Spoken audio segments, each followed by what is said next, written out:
Tengan muy buenos días, hermanos y también hermanos que nos escuchan a través del sitio web.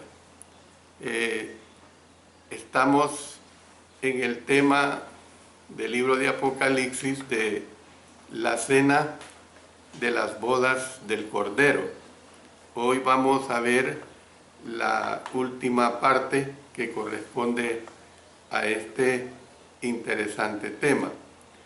Y vamos a ver lo que concierne a el centro de atención. Es decir, que siempre basado en el capítulo 19 del verso 10, ahí es donde vamos a estar viendo este mensaje. Cuando los grandes o las grandes verdades de los versículos 7 hasta el 9 le fueron reveladas al apóstol Juan, él hizo algo inesperado y por supuesto que nada característico de este gran apóstol. Él dijo: yo me postré a sus pies para adorarle. ¿Ve? Y era normal que los autores inspirados contaran pues acerca de sus defectos. Por ejemplo, en el caso de Moisés, fue Moisés mismo quien escribió acerca del momento en que perdió los estribos, por decirlo así, y perdió así la oportunidad de entrar a la tierra de Canaán. En Números capítulo 20, versos 1 al 13, se narra esta historia cuando el pueblo llega donde él a reclamarle porque no tenían agua. Y como era costumbre del pueblo de Israel, siempre hacerle ver que en Egipto nunca habían padecido de sed, que allá tenían suficiente agua. Entonces, el Señor, o que diga Moisés, se retiró al tabernáculo a orarle y al Señor, y Dios le dio la respuesta. Y la respuesta es que le hablara a la peña. Y luego él pues en lugar de haberle hablado, la tocó. Entonces, debido a eso, el Señor le dijo que él ni la congregación entrarían a esa tierra prometida. Entonces, como ustedes pueden ver, los grandes hombres de Dios, pues siempre han hecho ver sus defectos, sus problemas. Ahora, también tenemos el caso del relato del Evangelio de Marcos, que es un relato de la negación de Pedro. Tenemos entonces que él mismo no dudó en reconocer que negó a Jesús. Esta es una situación bien clara.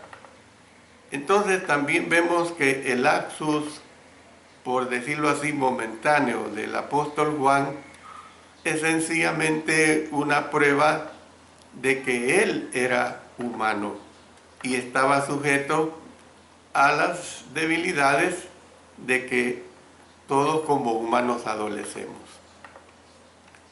Tenga presente que con anterioridad, Apocalipsis capítulo 19, verso 10, el apóstol había sido bombardeado varias horas con visiones. Es decir que cuando nosotros tenemos el todo del libro de Apocalipsis, tenemos que entender que desde que se empieza a darle la visión al apóstol Juan, es una visión continua. ¿Ve?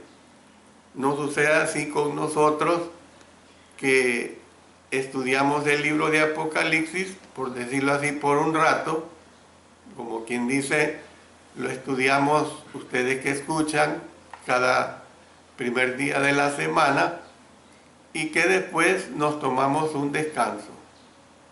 En cambio, el caso del apóstol Juan había tenido sus ojos y oídos continuamente expuestos, en primer lugar, a las fantásticas visiones, luego a los asombrosos símbolos, en tercer lugar, a las sobrecogedoras verdades.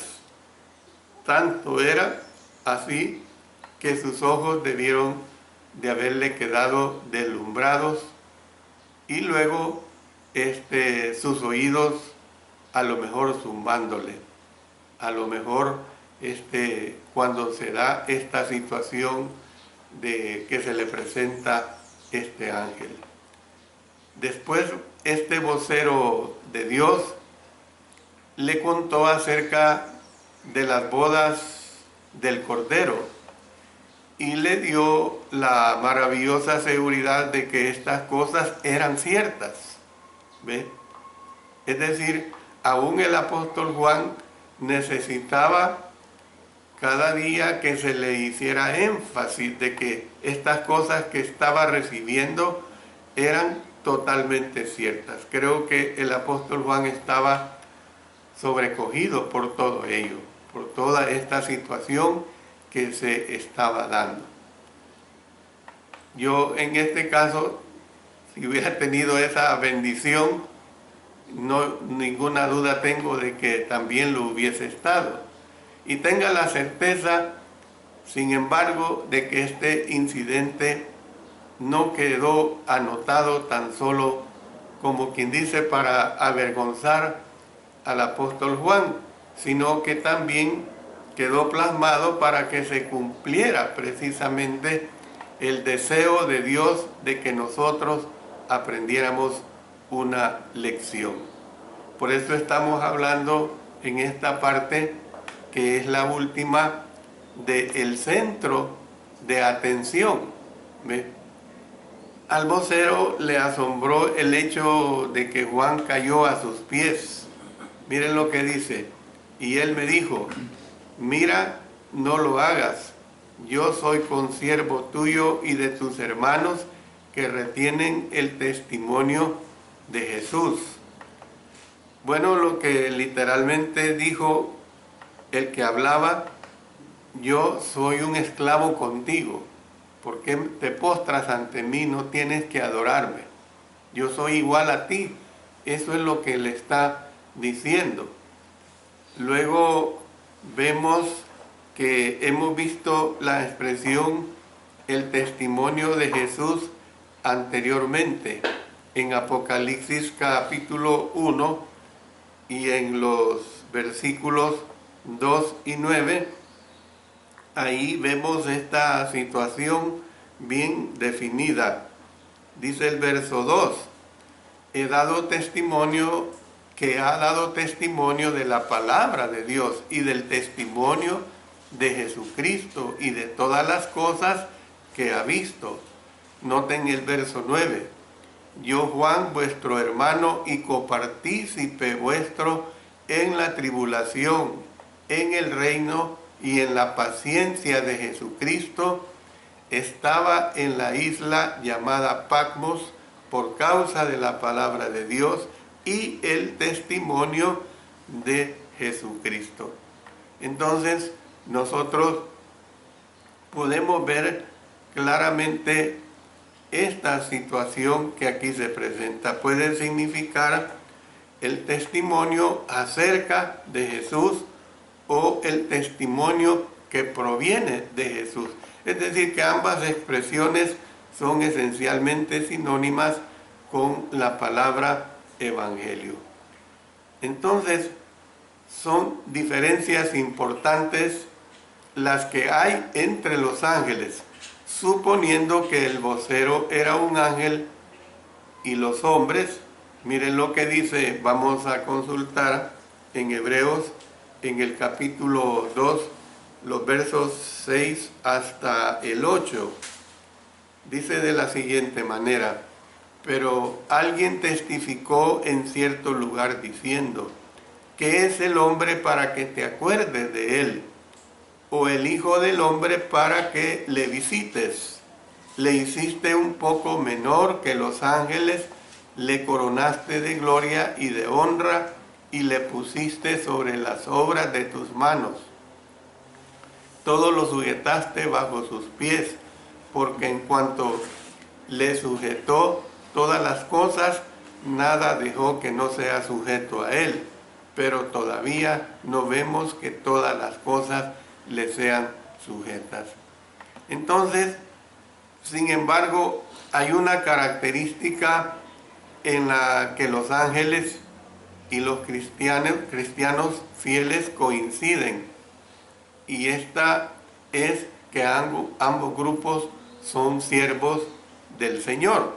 Entonces, nosotros vemos que debido a que el texto relaciona el testimonio de Jesús con profecía, o sea, la enseñanza inspirada, algunos creen que en este versículo la expresión "los que retienen el testimonio de Jesús" se refiere exclusivamente a Juan y a los demás apóstoles inspirados. Pero puede que así sea. Sin embargo, la misma terminología que usó en Apocalipsis capítulo 12, versículo 7, para referirse a los cristianos fieles en general, y es probable que signifique lo mismo aquí. De todas formas, la idea no cambia. Nadie excepto Dios, hermanos, ha de ser adorado. Y más adelante vamos a ver todavía con más claridad esta declaración.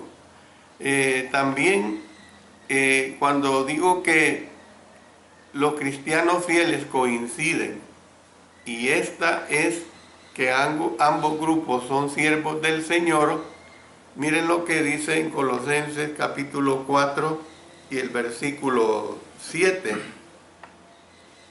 Expresa este versículo claramente: todo lo que a mí se refiere os lo hará saber Tíquico, amado hermano y fiel ministro y consiervo, noten, consiervo en el Señor.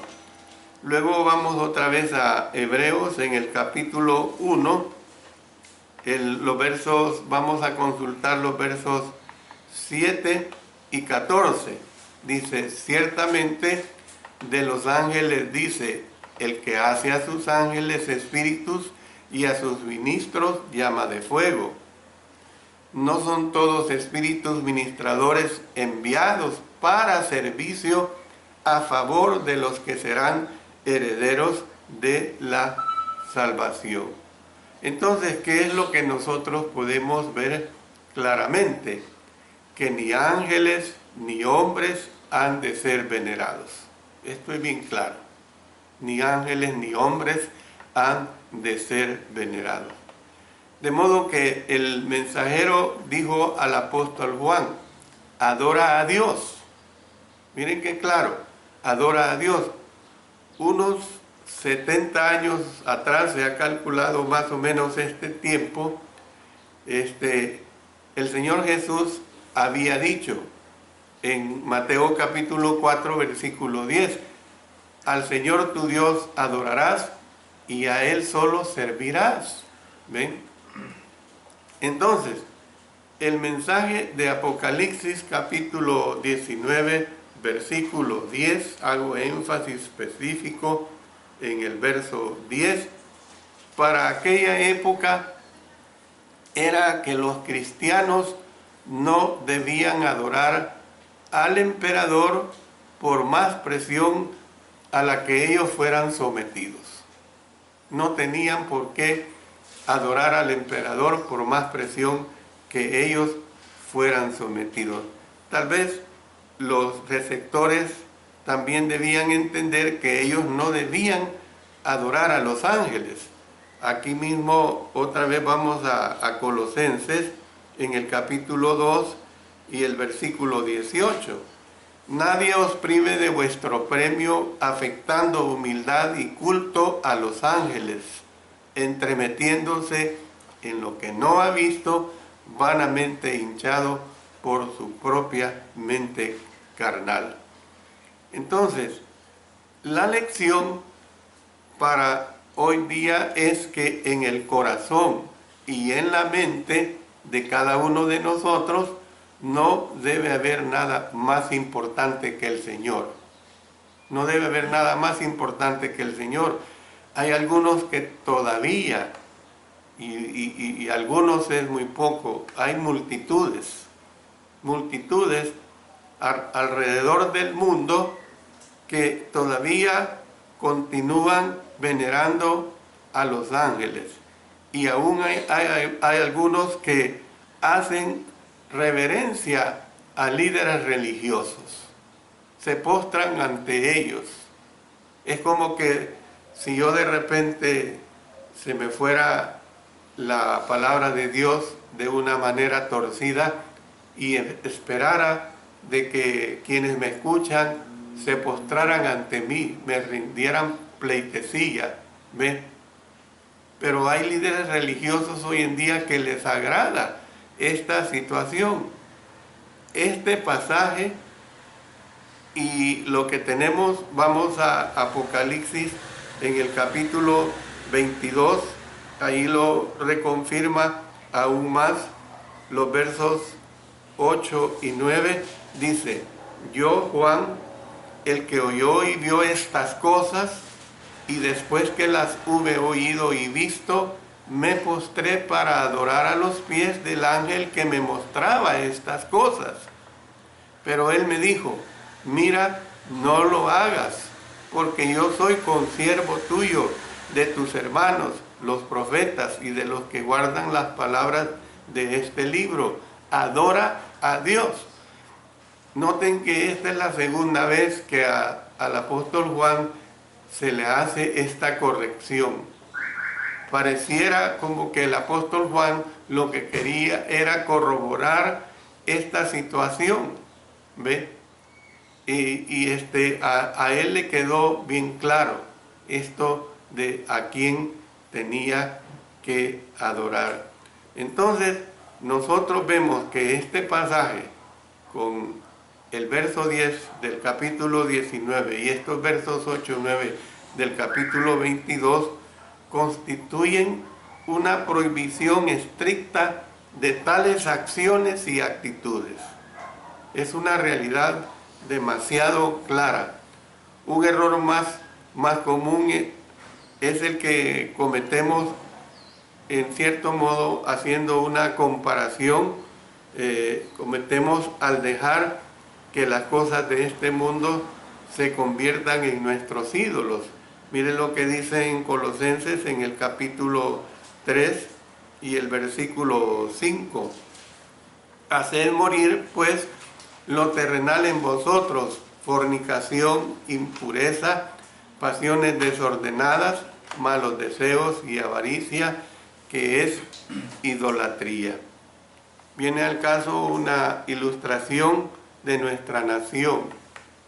Este martes vendrá un líder religioso que ha sido investido con cierto grado dentro de su organización. Pues ese día cientos o miles de personas se postrarán ante este hombre y este hombre va a aceptar esta adoración. Y yo no puedo decir que esta persona es ignorante de las Sagradas Escrituras. El problema es que han crecido en un sistema en que les encanta recibir pleitesía. La Biblia es clara sobre este asunto, hermanos. Solo Dios ha de ser adorado. Solo Dios y nadie más tiene que ser adorado.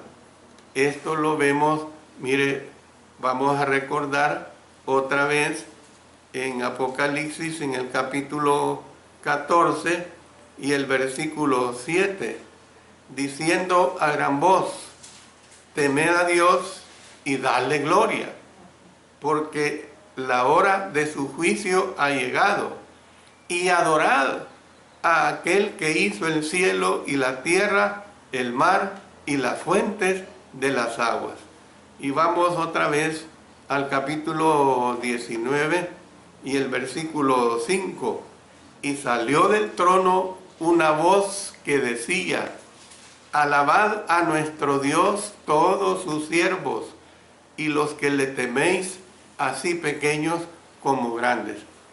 Fíjense bien que no está diciendo alabar a los ángeles, no está diciendo alabad a Juan, así Juan es mi escogido, lo escogí para que recibiera esta revelación, esta visión tan especialísima, alabad a Juan, ¿ve? Ni mucho menos está diciendo alabad a un hombre, ¿ve? Pero vuelvo a repetir, a los hombres religiosos les gusta esta situación que es totalmente contraproducente en contra de la voluntad de nuestro Señor.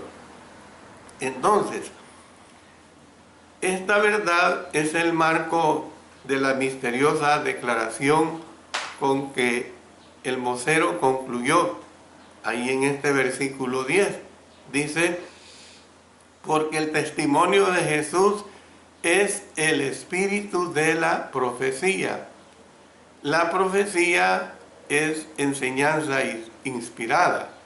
Es probable que el término espíritu se usara aquí en el sentido de esencia o sustancia de una cosa, tal como el espíritu de una ley.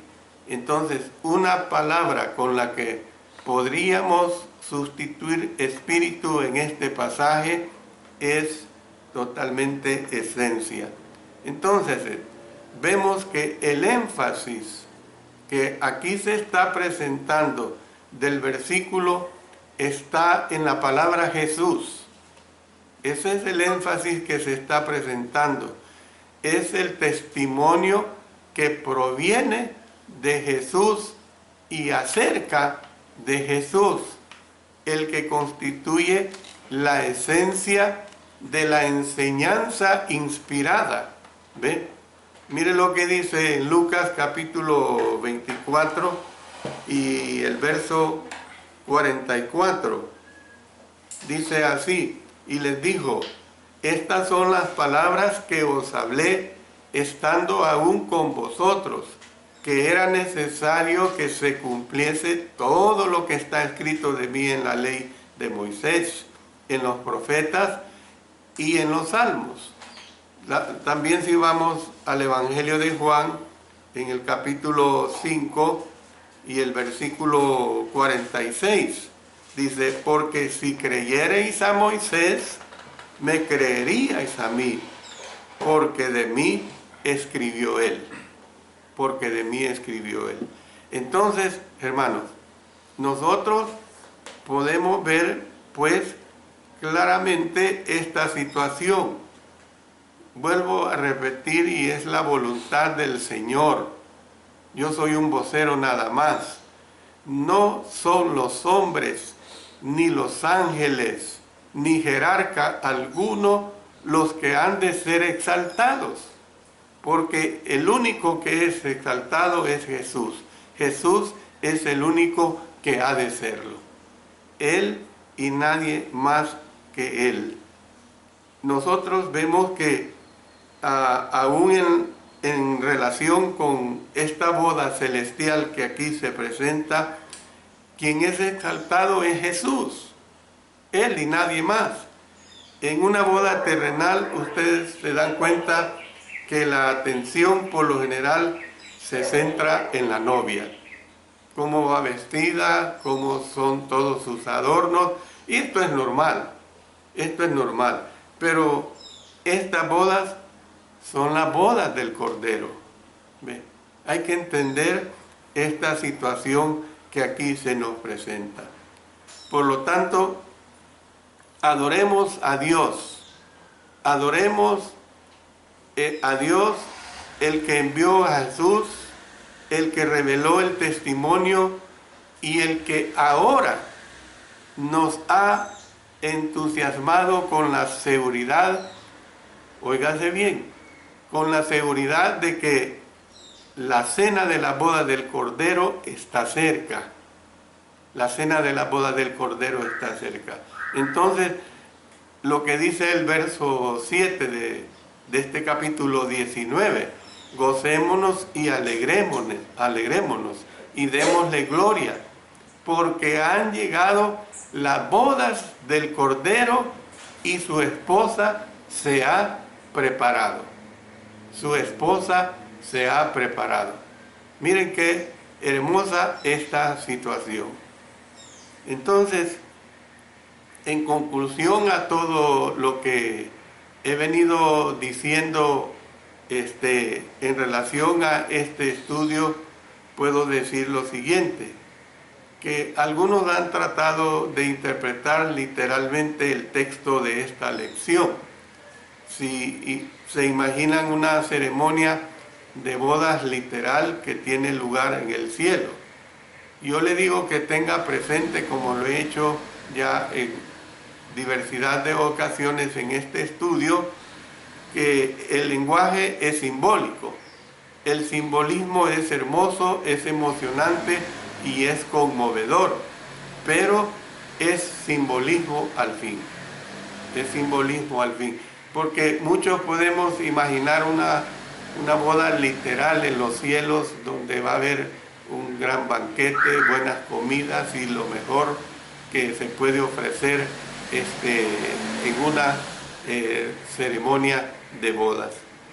Usted y yo recibimos nuestra invitación celestial cuando oímos el Evangelio siendo predicado. ¿Ve? Cada quien de nosotros que hemos obedecido, por supuesto, recibimos esa invitación celestial cuando oímos el Evangelio, cuando se nos fue predicado. ¿Ve? Cuando creemos en Jesús y somos sumergidos en agua, es cuando hacemos un compromiso con el Señor Jesucristo. Es decir, somos desposados. Somos desposados. Tenemos una nueva y emocionante relación con nuestro Señor Jesús, quien nos ama y nos cuida. Sin embargo, óigase bien, que aguardamos con ilusión tener una relación aún más maravillosa. ¿Por qué digo una relación más maravillosa con Él? Cuando venga para recibir a su esposa, cuando venga en las nubes y va a recibir a su esposa y la tendrá eternamente. ¿Quién es su esposa? La iglesia. ¿Quiénes componemos la iglesia? Somos nosotros, los cristianos que hemos obedecido, pues, y cristianos fieles. Entonces, eso es lo que tenemos que entender. Algún día, cercano o lejano, porque la venida del Señor no sabemos cuándo será, puede ser en unos momentos, mañana, o puede ser dentro de muchos años más. Algún día, pues, esa promesa se cumplirá. Ese día, todos compareceremos delante del tribunal. Mire lo que dice aquí en Apocalipsis, vamos al capítulo 20, en los versos 11 hasta el 15. Dice así: y vi un gran trono blanco y al que estaba sentado en él, de delante del cual huyeron la tierra y el cielo, y ningún lugar se encontró para ellos. Y vi a los muertos, grandes y pequeños, de pie ante Dios, y los libros fueron abiertos, y otro libro fue abierto, el cual es el libro de la vida, y fueron juzgados los muertos por las cosas que estaban escritas en los libros según sus obras. Y el mar entregó los muertos que había en él, y la muerte y el Hades entregaron los muertos que había en ellos, y fueron juzgados cada uno según sus obras. y la muerte y el Hades fueron lanzados al lago de fuego. Esta es la muerte segunda, y el que no se halló inscrito en el libro de la vida fue lanzado al lago de fuego. Entonces, vemos que esa promesa se cumplirá. Ese día compareceremos delante del tribunal de Jesús y Él identificará a los suyos. Esa es una realidad. Él identificará a los suyos. Ese día nuestra unión con Jesús estará completa, totalmente completa. Es decir, que la eterna celebración de bodas habrá dado comienzo. Esa eterna celebración de bodas habrá dado comienzo y nunca terminará. Ustedes han oído en estos estudios cómo es que las bodas judías duraban de 1 a 2 semanas completas. El tiempo a lo mejor dependía de las condiciones económicas de las parejas o de sus familias. Son bodas, son celebraciones largas. 7 días celebrando una boda es bastante, no digamos 14 días celebrando una boda. Pero tenemos que entender que esta boda será una boda de eterna celebración que nunca pues terminará, porque será un gozo totalmente eterno. La interrogante es, ¿qué relación tiene usted con Jesús? ¿Es usted parte de su esposa, o sea, de la iglesia? ¿Se ha guardado usted puro para Él? ¿Se ha guardado usted pura para Él? Si usted no está preparado para su venida, usted que a lo mejor no ha obedecido el mensaje de salvación, pues yo le invito en su nombre a que se arrepienta, a que confiese a Cristo como el Hijo de Dios y a que sea bautizado para perdón de los pecados. Dice la Escritura que el que creyere y fuere bautizado, ese será salvo, mas el que no creyere será condenado.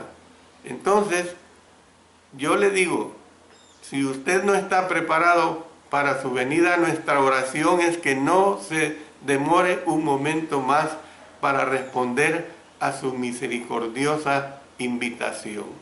O sea, que la cena ha sido preparada para usted. Y yo le digo nada más, venga y reciba la invitación a esta cena. Que el Señor bendiga su palabra y que su palabra le ayude a vivir una vida de entrega a Él.